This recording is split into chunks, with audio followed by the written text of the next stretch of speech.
क्या आपको याद है वो वक्त जब टोयोटा करोला एक्सएलआई जैसी गाड़ी सिर्फ 16 या 17 लाख रुपए में मिल जाती थी। होंडा सिटी जैसी गाड़ी 13 से 15 लाख में, कल्टस 10 लाख के करीब और आल्टो 8 या 9 लाख में घर आ जाती थी। लेकिन फिर पाकिस्तान की ऑटो मार्केट में कुछ ऐसा हुआ कि 20 लाख वाली गाड़ी देखते ही देखते 40 लाख और कुछ मॉडल्स 50 लाख से भी ऊपर पहुंच गए। आखिर हुआ क्या था और अब अचानक कुछ कंपनीज प्राइसेस कम करना क्यों शुरू कर रही हैं?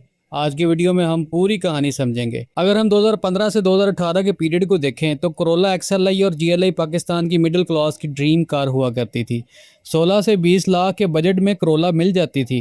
होंडा सिटी भी 13 से 15 लाख के दरमियान हुआ करती थी। कल्टस लगभग 10 लाख के आसपास थी और आल्टो तो बजट बायर्स की पहली पसंद मानी जाती थी। उस वक्त भी लोग कहते थे कि गाड़ियां महंगी हो रही हैं, लेकिन किसी ने नहीं सोचा था कि असल शौक अभी आना बाकी है। फिर डॉलर बढ़ना शुरू हुआ, इंपोर्ट्स कॉस्ट बढ़ने लगी, टैक्सेस ड्यूटीज में तब्दीलियां आई, इन्फ्लेशन रिकॉर्ड लेवल्स तक पहुंच गई और देखते ही देखते गाड़ियों की प्राइसेस हर साल ऊपर जाने लगी। कोरोला का सेगमेंट 50 से 60 लाख तक पहुंच गया। होंडा सिटी 45 लाख से ऊपर चली गई, कल्टस 40 लाख के करीब नजर आने लगी और आल्टो भी 30 लाख के आसपास पहुंच गई। यानी जो गाड़ियां कभी 20 लाख में मिलती थी, उस कैटेगरी में एंट्री के लिए अब डबल या ट्रिपल बजट दरकार था। इसलिए बहुत से बायर्स ने नई गाड़ी लेने का प्लान पोस्टपोन कर दिया। लेकिन अब जो मैं बताने जा रहा हूँ उसने मार्केट में फिर से डिस्कशन शुरू कर दी है, क्योंकि लगता है कुछ कंपनीज को बायर्स की परचेजिंग पावर का एहसास हो चुका है। रिसेंट मंथ्स में पाकिस्तान की ऑटो मार्केट में कंपटीशन पहले से ज्यादा बढ़ गया है। एसयूवी सेगमेंट में खास तौर पर कंपटीशन इंटेंस हुआ है। इसी कंपटीशन के दरमियान किया स्पोर्टेज के हवाले से प्राइस एडजस्टमेंट और रिडक्शन की डिस्कशन ने मार्केट की तवज्जो हासिल कर ली है। पिछले साल भी स्पोर्टेज एल के कुछ वेरिएंट्स पर लाखों रुपए की डिडक्शन देखने को मिली थी, जिसे मार्केट ने बहुत क्लोजली फॉलो किया था। अब बायर्स का सवाल ये है, क्या ये सिर्फ किया के मॉडल्स तक महदूद रहेगा या दूसरी कंपनीज भी कोई सरप्राइज दे सकती है? सबसे पहली बात, ये ऑफिशियल न्यूज नहीं, सिर्फ मार्केट ऑब्जर्वेशन है। अगर कंपटीशन इसी तरह बढ़ता रहा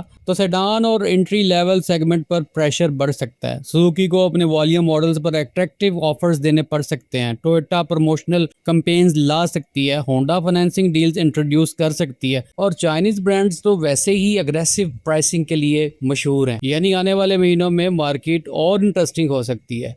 लेकिन सबसे ज्यादा टेंशन किसको है? यूज्ड कार सेलर को, क्योंकि जब न्यू कार की प्राइस कम होती है तो यूज्ड मार्केट पर भी प्रेशर आता है। अगर बायर को नई गाड़ी रिलेटिवली अफोर्डेबल लगने लगे तो यूज्ड गाड़ी की डिमांड और आस्किंग प्राइस दोनों इफेक्ट हो सकती हैं। इसलिए बहुत से सेलर्स मार्केट को क्लोजली मॉनिटर कर रहे हैं। लेकिन मैं आपसे पूछना चाहता हूँ, आपको सबसे ज्यादा शौक किस गाड़ी की प्राइस देखकर लगा? कोरोला, होंडा सिटी, कल्टस या आल्टो? और क्या आप समझते हैं कि पाकिस्तान में गाड़ियों की प्राइसेस वाकई कम होना शुरू हो जाएंगी या सिर्फ टेम्परेरी ऑफर्स हैं? कमेंट सेक्शन में अपनी राय जरूर दें। और अगर आपको auto market updates, driving awareness और कार रिव्यूज देखना पसंद करते हैं तो चैनल सब्सक्राइब करना मत भूलिएगा।